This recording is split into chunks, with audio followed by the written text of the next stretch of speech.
This mag housing I removed from this engine. This is my Lambretta engine.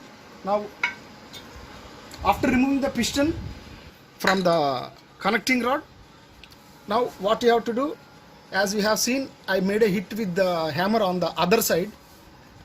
Now push it this side and completely this side and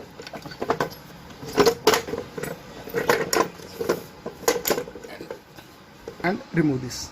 Now you remove the crankshaft. This is the crankshaft. After removing the crankshaft, check it. There should not be any sound from this and there should not be any play. For changing the oil seal, you have to remove all these screws, 4 screws. If you remove all 4 screws, then you can change the oil seal.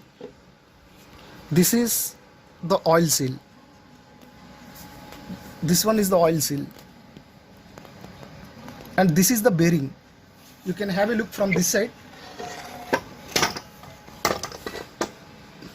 This is the bearing. This is such a old crankshaft. It's a fantastic one.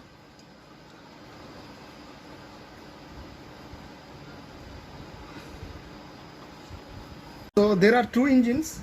This is one engine. This is very old engine. I don't expect anything from this. Why? Because I have to remove this. I will remove this later on. So these are the 2 engines. From this engine I removed the crankshaft. While rebuilding the Lambretta, I will give full details. What are the tricks to be applied while removing Lambretta parts and while assembling the engine. I hope this video is useful. Let us meet again.